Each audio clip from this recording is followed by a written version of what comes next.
গুণোৎসৱৰ 6টা বছৰ সম্পূৰ্ণ হ'ল।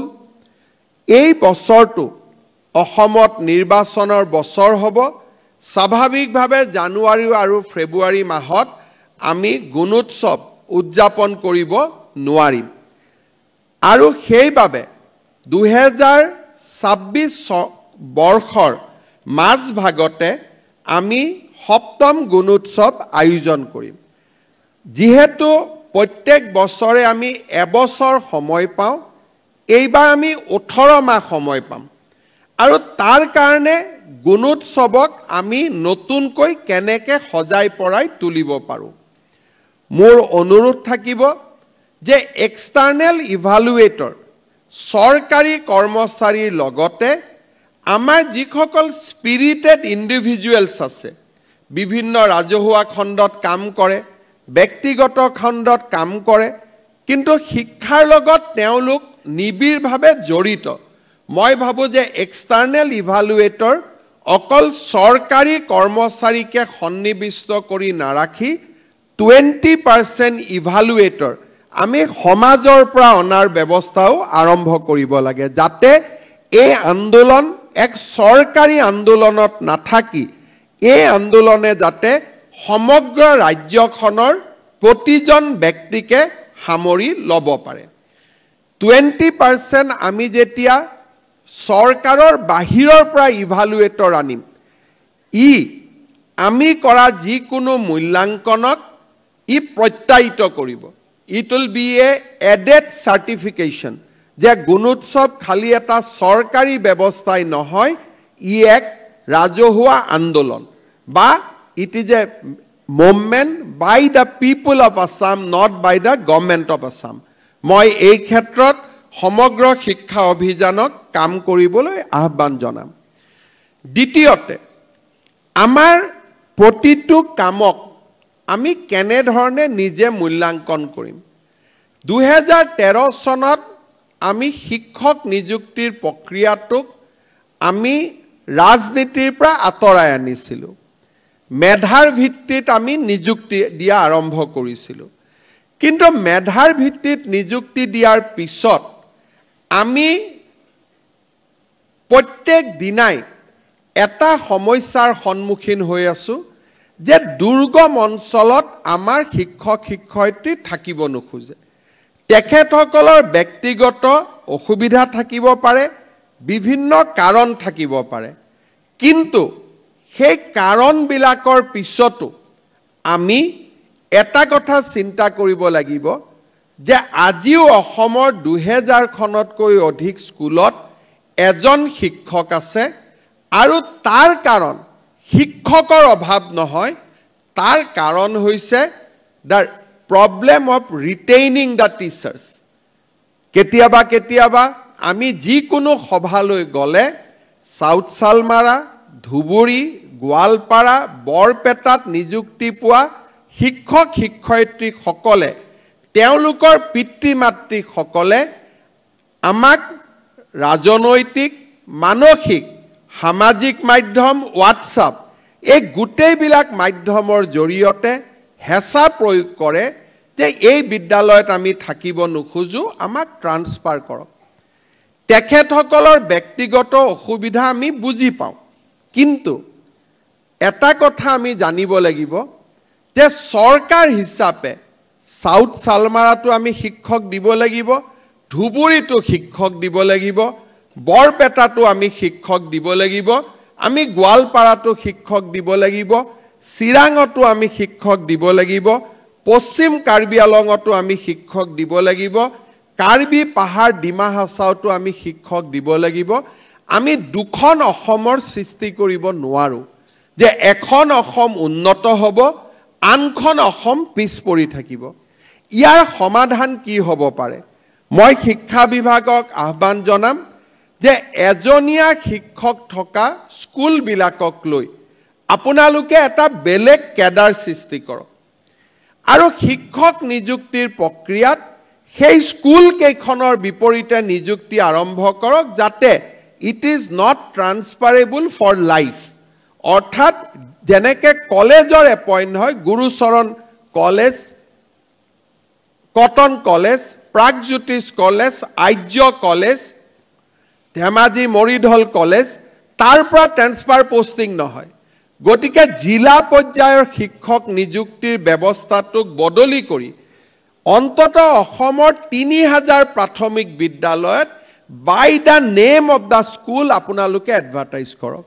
তেতিয়া যাৰ মনত ইচ্ছা থাকিব তেওঁলোকে গম পাব যে আমি ডিষ্ট্ৰিক্টত এপ্লাই কৰা নাই, আমি ষ্টেটত এপ্লাই কৰা নাই, আমি অমুকখন প্ৰাথমিক বিদ্যালয়ত আবেদন কৰিছোঁ, আমি দুৰ্গম চৰৰ ভিতৰত থকা স্কুলখনত আবেদন কৰিছোঁ।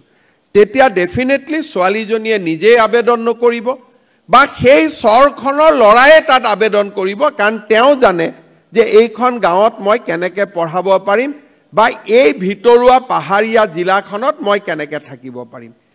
বাকী 30,000 স্কুল আজিৰ নিয়মত চলক, কিন্তু 30,000খন স্কুল য'ত শিক্ষক আমি দিবৰ কাৰণে পানী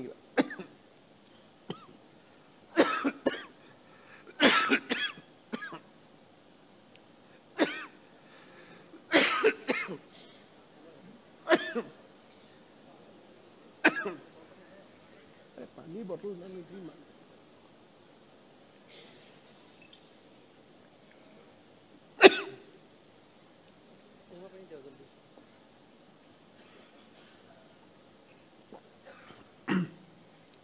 সেই 30,000খন স্কুলত সেপাৰেটলি বাই ইণ্ডিভিজুৱেল স্কুল আমি আবেদন কৰাব লাগে আৰু তাতে লিখি দিব লাগে যে এইটো এটা সেপাৰেট ক্যাডাৰ হয়, ইয়াৰ পৰা ট্ৰেন্সফাৰ পোষ্টিং কেতিয়াও কৰিব পৰা নাযাব।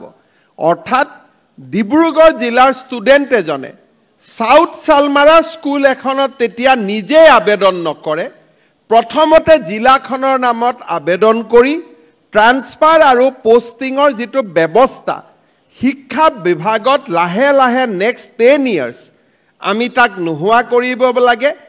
জিলাৰ পৰিৱৰ্তে স্কুলক আমি কেডাৰ বনাব লাগে আৰু লাহে লাহে স্কুলক যেতিয়া আমি কেডাৰ বনাম, even in high school, higher secondary school, নিযুক্তিৰ প্ৰক্ৰিয়াটো টান হ'ব, কম্পিউটাৰত বহুত বেছি কাম কৰিব লাগিব। কিন্তু মই ভাবো যে AI দিনত it is not a difficult job, not a tough job. আমি এটা অহা 18 মাহত আপোনালোকে এটা ব্যৱস্থা কৰক যে instead of district school become the cadre. Service ৰুলতে আমি আনিব লাগে যে এবাৰ এখন স্কুলত এপইণ্টমেণ্ট হ'লে তেওঁ জীৱনৰ কাৰণে তাতে থাকিব লাগিব, he will not be transferred at all. কিন্তু যোৰহাট বুলি নিযুক্তি নহ'ব, নিযুক্তি হ'ব সেই বিদ্যালয়খনৰ বিপৰীতেহে ল'ৰাজনে আবেদন কৰিব। Let 1000 student apply against that school, let 2000 student apply against the school. আটাইতকৈ ভাল মেৰিটজনক আমি তাতে দিম, কিন্তু লাহে লাহে আমি স্কুলত কেডাৰ বনোৱা চিন্তা আমি আৰম্ভ কৰিব লাগে। Instead of district being a cadre, we should create school cadre. আৰু তেতিয়া নিযুক্তিও সেই স্কুলৰে লাহে লাহে কম্পিউটাৰতে হ'ব, যেনেকৈ অংগনবাদী কেন্দ্ৰত গাঁৱতে নিযুক্তি হয়, আটাইতকৈ ভাল ছাত্ৰীজনৰ নিযুক্তি হ'ব পাৰে। লাহে লাহে আমি স্কুলখনকে নিযুক্তিৰ অধিকাৰ দিব পাৰোঁ, কাৰণ ৰেগুলেশ্যন থাকিব, নৰ্মছ থাকিব।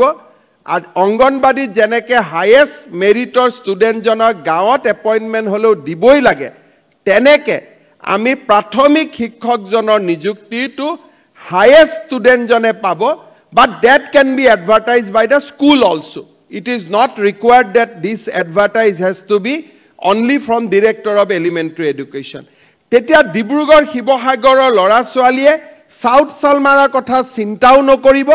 সাউথ সালমাৰাত কেতিয়া ইণ্টাৰভিউ ওলালে, কেতিয়া ইণ্টাৰভিউ শেষ হ'ল কোনেও গমো নাপাব, আৰু সাউথ সালমাৰা ষ্টুডেণ্টেও তিনচুকীয়াৰ বিষয়ে গমো নাপাব। Everybody will remain concerned about their own locality, own school and own district. Merit will be the priority. Meritor logot ami compromise nokoru, কিন্তু আবেদন কৰা স্কুলখিনিৰ ভিতৰত আটাইতকৈ যিজন হায়েষ্ট মেৰিটেৰিয়া ষ্টুডেণ্ট আমি তেওঁক দিম টেট লাগিবই আদাৰ ক্ৰাইটেৰিয়া উইল ৰিমেইন সেম কিন্তু শিক্ষক নিযুক্তি আৰু ট্ৰান্সফাৰ এই ব্যৱস্থাটোৰ পৰা শিক্ষা বিভাগ দূৰত যাবই লাগিব অন্যথা আমি কোৱালিটিত কেতিয়াও আমি ফোকাস কৰিব নোৱাৰো মই ভাবো ই আজিৰ কাম কৰি থকা শিক্ষকসকলৰ কাৰণে ই প্ৰযোজ্য নহয় নতুনকৈ হ'বলগীয়া শিক্ষকৰ কাৰণে আমি সেপাৰেট কেডাৰলৈকে আমি যাব লাগে মই ভাবো এটা বছৰ আপোনালোকে মন্থন কৰক আপোনালোকে চিন্তা কৰক কাৰণ তামিলনাডুতকৈও বেছি শিক্ষক থকা প্ৰদেশ এখনে 2000 স্কুলত আমি শিক্ষক নিযুক্তি দিব নোৱাৰো এই ধাৰণাটোৰ পৰা আমি দূৰত যাব লাগিব উত্তৰাখণ্ডত নিয়ম আছে যে সুগম আৰু দুৰ্গম যিকোনো মানুহে 10 বছৰ দুৰ্গমত কাম কৰিবই লাগিব there is many other models in various states in the country কিন্তু প্ৰথম লক্ষ্য যে এই 3000 স্কুলক জিলাই জিলাই সাবগ্ৰেড কৰি একোটা ক্লাস্টাৰ কৰি তাক একোটা কেডাৰ কৰি তাত নিযুক্তিৰ ব্যৱস্থা কৰিব লাগে আৰু নৰ্মেল টিচাৰ এপইন্টমেন্টৰ পৰা ইয়াক দূৰত ৰাখিব লাগে তেতিয়া মই ভাবো যে এই 2000-3000 স্কুলত আজি যি আমি পশ্চিম কাৰ্বি আলং বেয়া দেখা পাইছো তাৰ মূল কাৰণটো হল তাত শিক্ষক না যায় চিৰাঙত আমি বেয়া পাইছো তাৰ মূল কাৰণ হল ভুটান সীমান্তত শিক্ষক না যায় এই ব্যৱস্থাবিলাক আমি দূৰ কৰিব লাগিব আৰু তাৰ কাৰণে আমি ইনোভেটিভ ব্যৱস্থা আৰম্ভ কৰিব লাগিব তৃতীয়তে মই শিক্ষা মন্ত্ৰী ডাঙৰীয়াক অনুৰোধ কৰিম যে এখন শিক্ষা আয়োগ নিৰ্মাণ কৰিব লাগে বিশিষ্ট শিক্ষাবিদসকলক লৈ আৰু মানুহৰ মাজত এটা কথাৰ আমি চিন্তাৰ সৃষ্টি কৰিব লাগে যে এখন ৰাজ্যৰ শিক্ষা ব্যৱস্থা নাম্বাৰ অফ স্কুলছ নে কোৱালিটি দি নিৰ্ধাৰণ হয় এখন পঞ্চায়তত 6খন স্কুল এজন শিক্ষক কিন্তু সেইখন পঞ্চায়ত এখন স্কুল কিন্তু 6জন শিক্ষক কোনটো ভাল এই বিষয়টোৰ ওপৰত late people of Assam debate আমি কোৱান্টিটি 45000 আমাৰ শিক্ষক স্কুল আছে 22000 গাঁও আছে অৰ্থাৎ একোখন পঞ্চায়তত 6খন স্কুল আমাৰ অসমত দেখা পোৱা যায় 6খন স্কুলত দুজন শিক্ষক যদি পাৰ ক্লাছত 1 টিচাৰ আমি দিব নোৱাৰো তেতিয়ালে আমাৰ শিক্ষক শিক্ষয়িত্ৰীসকলৰ এটা লিমিট থাকিব লিমিটৰ ওপৰত তেওঁলোকে পাৰফৰমেন্স কৰিব নোৱাৰে এখন শৈক্ষিক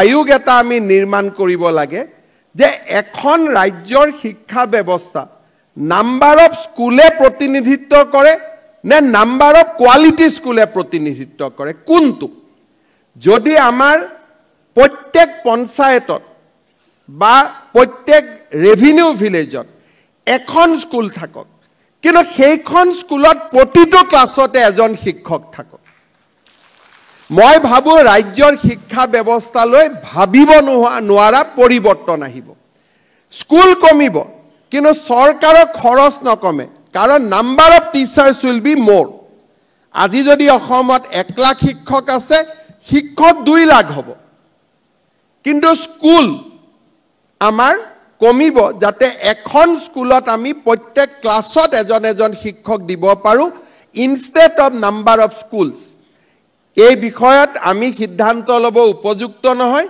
মই ভাবো আমাৰ ৰাজ্যৰ শিক্ষাৰ লগত অতি নিবিড়ভাৱে জড়িত 10 গৰাকী শিক্ষক প্ৰাক্তন শিক্ষক শিক্ষাবিদক লৈ এখন কমিটি কৰিব লাগে কেনেকে লাহে লাহে অসম পাৰ ক্লাছ 1 শিক্ষকলৈকে যাব পাৰে আৰু তেতিয়াহে অসমৰ শিক্ষা ব্যৱস্থাৰ ৰূপান্তৰ হ'ব অসমৰ শিক্ষা ব্যৱস্থাৰ পৰিৱৰ্তন হ'ব মই ভাবো যে নাম্বাৰ অফ স্কুলত কৈও আমি quality of teachers number of টিচাৰ্সত আমি গুৰুত্ব দিব লাগে শিক্ষকৰ সংখ্যা বাঢ়িব লাগে স্কুলৰ সংখ্যা বাঢ়িব নালাগে তাৰ পৰিৱৰ্তে প্ৰত্যেক ৰাজহ গাঁৱত প্ৰত্যেকখন ফৰেষ্ট ভিলেজ প্ৰত্যেকখন ৰেভিনিউ ভিলেজত এখন স্কুলত যদি প্ৰত্যেক ক্লাছতে এজনকৈ আমি শিক্ষক দিব পাৰো সেই ব্যৱস্থা আমাৰ বাবে অতি প্ৰয়োজনীয় হ'ব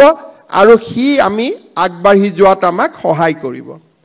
তৃতীয়তে, আমাৰ যিবিলাক ষ্টুডেণ্ট ডিপ্ল'মা ইন এডুকেশ্যন পাছ কৰে, BEd ইন এডুকেশ্যন পাছ কৰে, তেওঁলোকক আমি পোনে পোনে টেট শিক্ষক নিযুক্তি দিওঁ। কিন্তু স্কুলত ক্লাছ কেনেকৈ কৰিব পাৰে তাৰ আমি অৰেল নম্বৰৰো আমাৰ ব্যৱস্থা নাই বা প্ৰেক্টিকেল পৰীক্ষা লোৱাটো সম্ভৱ নহয়। মই শিক্ষামন্ত্ৰী ডাঙৰীয়াক অনুৰোধ কৰিম যে DEd আৰু BEd ডিগ্ৰী লোৱাৰ আগতে অন্তত 8 মাহ স্কুলত পঢ়ুৱাৰ অভিজ্ঞতা থাকিব লাগে, যাতে তেওঁলোকে প্ৰেক্টিকেল নম্বৰ এটা লৈ আহিব পাৰে। যদি এজন BEd অলৰেডি 6 মাহ যদি ক্লাছ কৰাৰ অভিজ্ঞতা লৈ আহে, আমি অৰেল পৰীক্ষা পাতিব নালাগে। এতিয়া আমি মে মাহত পোষ্ট গ্ৰেজুৱেট টিচাৰ আৰু গ্ৰেজুৱেট টিচাৰৰ আমি ৰিজাল্ট দিম। ৰিটেন পৰীক্ষা হৈছে, ৰিটেনৰ পিছত ৰিজাল্ট দিব। আমি অৰেল নলওঁ, অৰেল ল'লে চৰকাৰত দুৰ্নীতি আহিব। কিন্তু BEd পাছ কৰাৰ আগতেই যদি সেই শিক্ষকজনে 8 মাহ এখন স্কুলত পঢ়ুৱাই আহে আৰু তেওঁলোকৰ পঢ়ুৱাৰ স্কিলটোৰ ওপৰত যদি BEdত তেওঁলোকে নম্বৰ পায়, তেতিয়াহ'লে আমি চিন্তা কৰিবলগীয়া একো নাথাকে। মই শিক্ষামন্ত্ৰী মহোদয়ক অনুৰোধ কৰিম যে BEd আৰু DEd শ্ৰেণী কোঠাৰ এটা ক্লাছৰুমৰ ভিতৰত থিয়ৰীৰ এটা পৰীক্ষা হোৱাৰ পৰিৱৰ্তে প্ৰেক্টিকেল ক্লাছ লোৱাৰ যদি অভিজ্ঞতা লৈ তেওঁলোকে DEd আৰু BEd পাছ কৰি আহে, তেতিয়াহ'লে আমি অৰেল পতাৰ প্ৰশ্নই নুঠে, আমি তেওঁলোকক পোনপটীয়াকৈ নিযুক্তি দিব পাৰিম। এই দিশতো মই আপোনালোকক দৃষ্টি আকৰ্ষণ কৰিবলৈ অনুৰোধ কৰিম। চতুৰ্থতে, যিহেতু আমি ৰিটেন পৰীক্ষা নাপাতো, এজন টিচাৰ ক্লাছত গ'ল, তেওঁ একেবাৰে কমিউনিকেট কৰিব নোৱাৰে। চাকৰি পোৱাৰ পিছত আমি তেওঁক বিদায়ো দিব নোৱাৰোঁ। অন্ততঃ 2টা বছৰ শিক্ষকক আমি প্ৰবেশনত ৰাখিব পাৰোঁ নে নাই, যে মই চাকৰিটো পালোঁ, চাকৰিটো মোৰ কনফাৰ্ম হ'ব, কিন্তু কনফাৰ্ম হ'ব আফটাৰ 2 years। এই 2 বছৰ পুৰা দৰমহাও পাব, সকলো পাব, কিন্তু যোনে একেবাৰে কমিউনিকেট কৰিব নোৱাৰে, তেখেতসকলে শিক্ষক হৈ থাকি ছাত্ৰ ছাত্ৰীৰ কল্যাণ কৰিব নোৱাৰে। আৰু 2 বছৰলৈকে যদি আমি প্ৰবেশনত ৰাখোঁ এজন শিক্ষকক, তেওঁৰ গুণগত ৰিভিউ কৰিবলৈও আমি 2টা বছৰ পিছত আমি সময় পাম। মই ভাবোঁ শিক্ষক নিযুক্তিৰ ক্ষেত্ৰতো আমি ফাণ্ডামেণ্টেল ডিফাৰেন্স কৰাৰ বাবে চেষ্টা কৰিব লাগে। মই শিক্ষা বিভাগক ধন্যবাদ জনাম যে প্ৰথমতে 150, তাৰপিছত 100, এতিয়া 50 জন ছাত্ৰ ছাত্ৰী থকা স্কুলতো আমি এজনকৈ প্ৰধান শিক্ষক দিয়াৰ বাবে সিদ্ধান্ত লৈছোঁ। মই ভাবোঁ যে প্ৰধান শিক্ষক এজন স্কুলত অতিকে প্ৰয়োজনীয়। প্ৰধান শিক্ষকজনৰ যিটো আমি কেবিনেটত সিদ্ধান্ত লৈছোঁ, তাৰ পূৰ্ণাংগ ৰূপায়ণৰ দিশত আমি খুব সোনকালে আগবাঢ়িব লাগে, যাতে প্ৰত্যেক 50 ষ্টুডেণ্টৰ বিপৰীতে একোজন প্ৰধান শিক্ষক থাকিব পাৰে। আৰু অহা বছৰ ইয়াক মই 40লৈকে নামাই দিবলৈ অনুৰোধ কৰিম, যাতে 40 ষ্টুডেণ্ট থকা শিক্ষক বিদ্যালয়টো আমি একোজন প্ৰধান শিক্ষক দিব পাৰোঁ। কাৰণ প্ৰশাসনীয় কামৰ বাবে প্ৰধান শিক্ষকজনৰ অতিকে প্ৰয়োজন। পঞ্চমতে, শিক্ষা বিভাগ সমতাৰ প্ৰতীক হ'ব লাগে। যদি শিক্ষা বিভাগে কয় যে SSA ৰেগুলাৰাইজ হোৱা শিক্ষক বেলেগ, আগত থকা শিক্ষক বেলেগ, তেনেকুৱা কথাবিলাক শুনিবও ভাল নালাগে, কৰিবও ভাল নালাগে। এবাৰ যেতিয়া গভৰ্ণমেণ্ট নিয়মীয়া শিক্ষকৰ নিযুক্তি দিলোঁ, তাৰ পিছত পাৰ্থক্য আমি ধৰি ৰাখিব নালাগে। সৰ্বশিক্ষা অভিযানৰ পৰা ৰেগুলাৰাইজ হোৱা প্ৰত্যেকগৰাকী শিক্ষকৰে জ্যেষ্ঠতাৰ ভিত্তিত প্ৰধান শিক্ষক হোৱাৰ অধিকাৰ আছে, আৰু সেই অধিকাৰক আমি সন্মান জনাব লাগে। আৰু ট্ৰেন্সফাৰ পোষ্টিঙৰ ক্ষেত্ৰতো 10 বছৰৰ যিটো সমগ্ৰ শিক্ষাৰ অভিজ্ঞতা, সেই অভিজ্ঞতাটোক এইবাৰো আমি কাউণ্ট কৰিব লাগে, কাৰণ যোৱা 10 বছৰো তেওঁলোকে চৰকাৰতে কাম কৰিছে। SSA মানেও চৰকাৰ আৰু নৰ্মেল স্কুল মানেও চৰকাৰ। চতুৰ্থতে, সমগ্ৰ শিক্ষা অভিযানত এতিয়া যিসকল শিক্ষকে কাম কৰি আছে অলপমান হওক 2000-3000 শিক্ষক তেওঁলোকৰ অভিজ্ঞতা বহুত হ'ল জ্যেষ্ঠতাৰ ভিত্তিত তেওঁলোককো প্ৰধান শিক্ষক হোৱাৰ আমি অনুমতি দিব লাগে যাতে তেখেতসকলেও প্ৰধান শিক্ষক হ'ব পাৰে মোটামুটি মই এইটো কথাই কম যে শিক্ষা বিভাগত শিক্ষকসকলক ডিসক্ৰিমিনেশ্যন নকৰি ইকুৱেলিটি সমতাৰ ষ্ট্ৰাকচাৰ এটা বনাওক যাতে প্ৰত্যেকজন শিক্ষকে শিক্ষা বিভাগত কাম কৰি মই এছএছএ মোৰ পোষ্টটো পাৰ্সনেল মোৰ পোষ্টটো ৰেগুলাৰাইজ এনেকুৱা শব্দবিলাকৰ যাতে শিকাৰ হ'ব নালাগে they can be a equal teacher equal contributor to the growth journey of education improvement in Assam মই এই তিনিটা দিশৰ প্ৰতিও লক্ষ্য ৰাখিবৰ বাবে শিক্ষা মন্ত্ৰী ডাঙৰীয়াক অনুৰোধ কৰিম পুনৰ এবাৰ গুণোৎসৱৰ সুন্দৰ ফলাফলৰ বাবে ৰাজ্যৰ শিক্ষা জগতখনক মই ধন্যবাদ জনাইছো আৰু মই আশা কৰোঁ যে আমি গঠন কৰিব খোজা শিক্ষা আয়োগখনে কি ধৰণে আমি প্ৰথম শ্ৰেণীৰ পৰা 12 লৈকে শিক্ষা ব্যৱস্থাটোক এখন স্কুলত আনিব পাৰো ইন্টিগ্ৰেট কৰিব পাৰো কেনেকে আমি ক্লাছ 10 পৰা 11-12 লৈকে কোনো ষ্টুডেন্ট যাতে কলেজত যাব নোখোজি সেইখন হাই স্কুলতে পঢ়িব পাৰে তেওঁলোকৰ মিউজিক আৰু স্পৰ্টছ এই দুটাক আমি কেনেকে প্ৰেৰণা দিব পাৰো কাৰণ আমি সংগীত আৰু ক্ৰীড়াক বাদ দি সামগ্ৰিক শিক্ষা ব্যৱস্থা নিৰ্মাণ কৰিব নোৱাৰো এই গোটেইবোৰ দিশত ৰাজ্যৰ শিক্ষা আয়োগখনক অধ্যয়নৰ বাবে দায়িত্ব দিবৰ বাবে মই শিক্ষা বিভাগক আহ্বান জনাম পুনৰ এবাৰ